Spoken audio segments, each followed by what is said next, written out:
Welcome to the thousands of mysteries, where to discover the most thrilling mysteries in history. If you are passionate about cases without solutions and stories that make the whole world have a headache to think, then you have come to the right place. Subscribe to the channel so you do not miss any attractive videos. On November 24th, 1971, a mysterious man stepped on flight number 305 of Northwest Orient Airlines.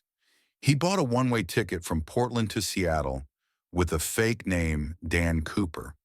But just a few hours later, this man became a legend in the history of American criminals.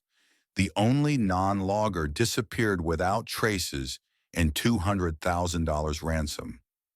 This case has caused the FBI to have a headache for more than 50 years, but still have not been able to find the answer. What really happened that day? Who is this man? And the most important, where did he disappear? Let's explore D.B. Cooper, the case of unexplained hackers. In the afternoon of November 24th, 1971, a middle-aged man, about 1 meter 78 to 1 meter 83 high, wearing a dark suit, wearing sunglasses, carrying a pair of Northwest Orient Airlines flights. This passenger buys tickets in cash and registers as Dan Cooper. After the plane took off not long, Cooper called a flight attendant named Florence Schaffner and quietly gave her a piece of paper. The flight attendant, thinking that this passenger was flirting with her, not opened the paper immediately. But as soon as Cooper whispered, "You should read it, I have a bomb," fear immediately covers the plane. The paper contains the words, "I have a bomb in my pear. I want you to sit down next to me." The flight attendant Schaffner left a report to the pilot.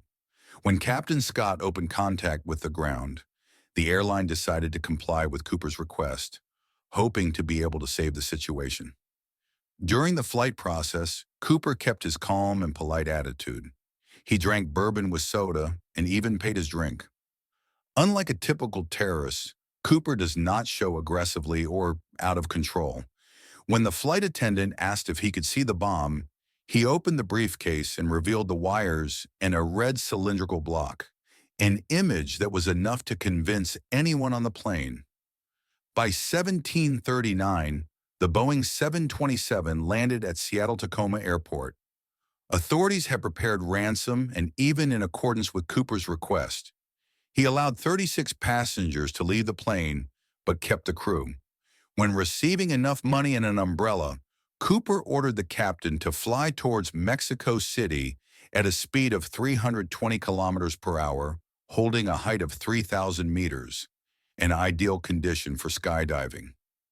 At 2000 hours, when the plane flew over the mountainous area of Washington, Cooper suddenly opened the back door of Boeing 727. Before dancing, he carefully tightened his umbrella, hugged his pocket, and disappeared into the cold night.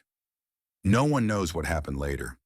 When the aircraft landed, there was only one tie left on the seat that Cooper left and unknown fingerprints. The FBI opened a large-scale survey, but did not obtain any results. The agency reviewed hundreds of suspects, checked fingerprints, and analyzed the serial number on the ransom, but nothing led to the true identity of D.B. Cooper. In 1980, a boy found $5,800 in ransom buried under the Columbia River. From the location, Cooper may have parachuted more than 30 kilometers. But that only adds a mystery. If he survived, why bury a part of the money? There are many theories about Cooper's fate. He died immediately after a dance. Due to extreme weather conditions, no suitable costumes, and the area of landing in the jungle, Cooper may not survive. He successfully escaped. Some people believe that Cooper is a former paratrooper with good survival skills and has planned to escape. Cooper is an internal character within the government.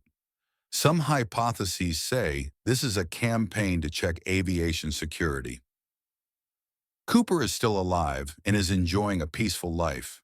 Some witnesses claim to have met a man identical to Cooper many years later. More than 50 years have passed, and the case of D.B. Cooper is still one of the biggest mysteries of the 20th century. Is this legendary hacker alive? Or did he die that night? Every clue seems to lead to a dead end, and the case is still an unexplained puzzle. What do you think about this case? Is Cooper a genius or just a fortunate person? Leave your comments below and don't forget to like, share, and subscribe to Thousands of Mysteries to not miss the secret.